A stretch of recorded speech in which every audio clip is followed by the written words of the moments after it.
how many drafts do you write before you show it to someone? I'm talking about showing it to somebody in the business. Oh, God.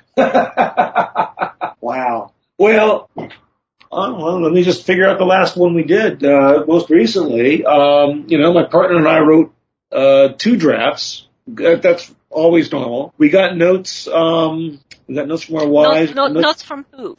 Well, and both our wives. Professional or just friends and some writers. Yeah, I would say it's fair to say at least 3 and maybe 4 drafts. Okay. Now, understand that those drafts don't change radically. We planned our scripts fairly well so that the first draft versus the fourth draft might be 80% the same.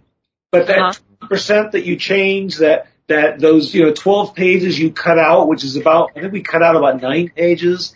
I mean, those are the things that really begin to make the script what it is. It's really kind of cutting away the marble to reveal the David underneath. Okay, well, asking as someone who, like myself, I like to know the beginning and I like to know the end, and then I just start writing, and I like the story to take me for a ride. I can't wait for the characters, the story, to tell me where we're going. But I do know the end, okay? So that's my way of doing things. So you say you have your whole story plotted out and all this and that, and basically all you have to do is type it out? Not quite. But we always, again, we do know the end. We do know the major beats. We know our characters and what their arcs are. That does allow for some wiggle room. And look, frankly, I wish I could write more intuitively like that. I wish I could sit down and kind of explore and go. That's not in my personality. Well, it's probably harder if you're doing it with a partner as well, because yes, exactly. You have to kind of communicate the story between the two of you, so that you know where you're going with it. And so I could see that needing that outline if you're used to working with a partner.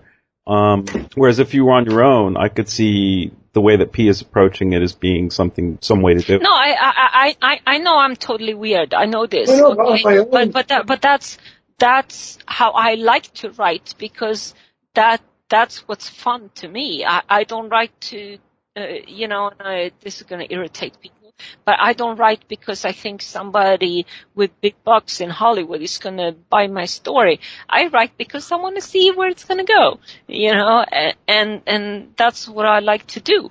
So it's kind of like maybe a different approach. I just kind of like... On my own, I've done both, and I've written, 4 or 5 scripts now. 2 or 3 on my own, and then a couple with some other people. And even then, I won't do it. I can't do it. Sometimes one script I wrote gestated over 2 years. I just kept writing notes, and I kept expanding and typing them up. And by the time I wrote, I had 27 pages of notes. Wow. Outline. And I wrote the first draft of that in about 12 days. But on the other hand, I had been working. The idea had been in the back of my mind for over 2 years now. This isn't screenwriting per se, but Ray Bradbury said in an interview some years ago he's never known the end of a story that he's begun. And I wish I could do that. That's interesting. Yeah, I don't think it's that unusual. I have to know the ending. I don't really think it's that unusual of a method. I mean, especially anything that I've ever written at length, I at least had a starting point for an ending. Now, that might change before it's all said and done, but, I usually had something to work with, and I worked toward that. Yeah, the middle has always probably been the most difficult part of the writing process for me. Well, it is, and that would be a lot easier, again, if you went in following your characters, and this is kind of the approach I take now in my classes as well. But if you know the arc of the character, then you know that certain things are going to influence that person to react that way. And if you know the major beats of that big stretch of real estate in the middle fills up quite nicely. When you say beats, just out of curiosity, because a lot of people use the term beats, but when you say beats, what exactly do you mean by that? Oh, it's just kind of a shorthand for incidents, I guess. Major plot points, basically? Well, yes. I mean, plot, but also character. I mean, it really is. If my character is going from selfish to mature, I need to know. I need to know what are what are those moments that have impact on him or her that begin to make him realize A, that he's immature, and B, that he needs to change, and then C, begins to change.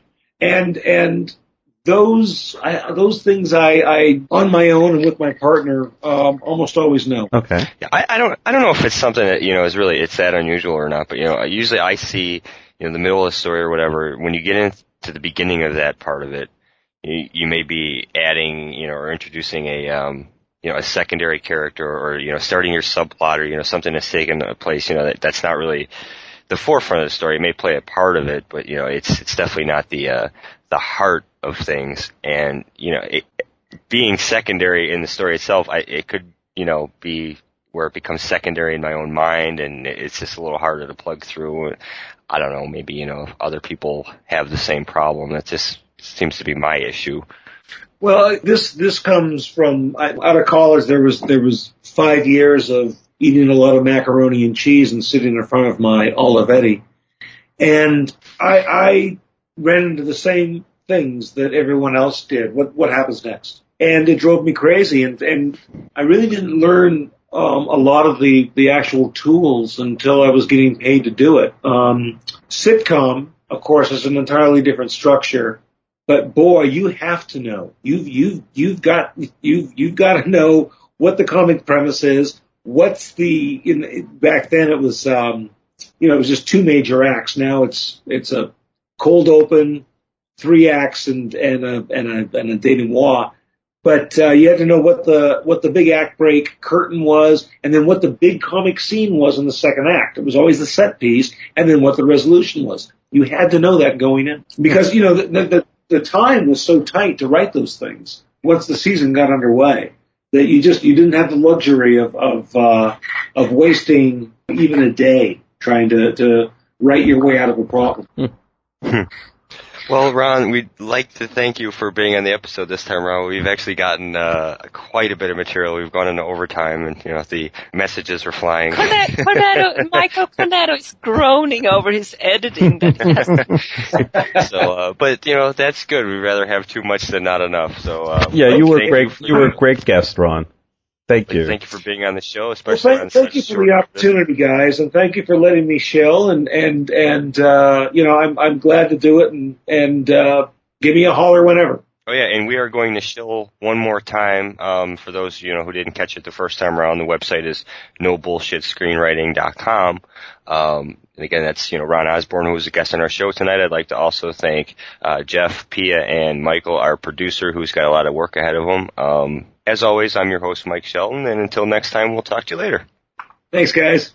Nice talking with you, Ron. Okay, bye-bye. Thank you so much.